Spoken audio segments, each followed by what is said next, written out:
Place any living cell in a pure or dilute water environment, and the laws of thermodynamics dictate a rapid inward rush of water. Under this pressure, the cell swells and violently bursts apart. Biologists define this dilute, water-heavy environment as a hypotonic medium. A typical animal cell faces a catastrophic failure in these conditions. Its delicate plasma membrane lacks the physical strength to contain the sudden influx of volume. Plants, fungi, and bacteria survive these exact environments by deploying a specialized structural reinforcement. They construct a secondary outer casing, positioned entirely outside the perimeter of the delicate inner plasma membrane. This outer boundary operates as a rigid pressure vessel, engineered specifically to mathematically neutralize steep osmotic gradients. Surviving extremely dilute water is a problem of mechanical engineering, and the plant cell wall solves it perfectly. Observe a healthy plant cell sitting in a standard, slightly hypotonic water environment. The heavy outer boundary encasing the cell is composed primarily of a substance called cellulose. Cellulose is a complex biological material that weaves together to provide immense structural strength and rigidity. As osmosis continually drives water into the cell, the internal contents begin to swell. The swelling inner membrane presses outward, applying intense physical force against the rigid cellulose perimeter.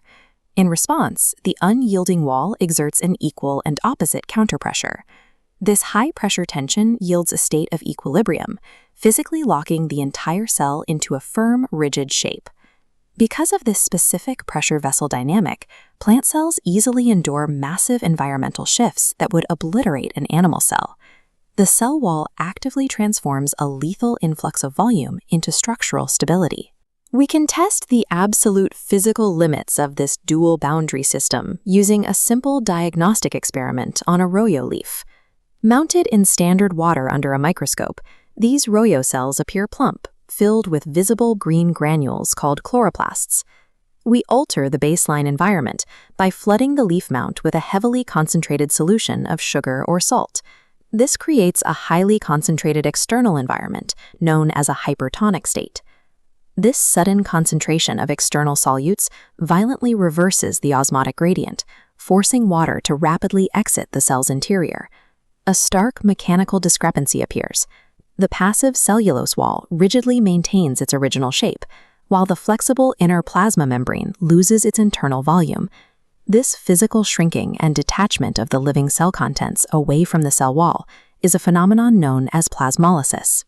Under the microscope, watch the green chloroplasts collapse, pulling away from the edges into a tight, shriveled cluster in the cellular void. Inducing plasmolysis effectively stress tests the system, visually isolating the delicate, flexible plasma membrane from the passive, rigid cell wall. Does plasmolysis occur as a passive material reaction to salt, or does it require a living cellular architecture? We establish a control variable by placing a fresh batch of royo leaves in boiling water for several minutes. The thermal energy of boiling denatures the biological structures, instantly killing the cells. We repeat the exact same hypertonic stress test, dropping the strong sugar or salt solution onto the boiled leaf. The observation is stark. Zero shrinkage or contraction occurs inside the cell. Plasmolysis completely fails to happen in the dead cells. Comparing the membranes of living versus dead cells reveals exactly why this decoupling fails. A living plasma membrane is selectively permeable. Water is forced to generate pressure as it moves across the boundary. In the dead cell, thermal degradation weaves the membrane completely porous. Water and salt particles flow freely back and forth. This instantly neutralizes the gradient without generating any mechanical force to shrink the interior. This diagnostic activity proves that plasmolysis and the capacity to actively regulate water via osmosis is a mechanical function restricted entirely to living cells. The hypotonic and hypertonic stress tests reveal a clear duality in the plant cell boundary. The plasma membrane operates as the active, selectively permeable, living gatekeeper. The cellulose cell wall serves as the passive, highly rigid, non-living exoskeleton. It is specifically the interaction between these two opposing layers that allows the organism to survive. Without this vital dual boundary architecture, terrestrial plants simply could not maintain structural integrity or survive a common rainfall. A plant's immense physical resilience relies entirely on the continuous thermodynamic tension between a living, flexible membrane and an unyielding cellulose vault.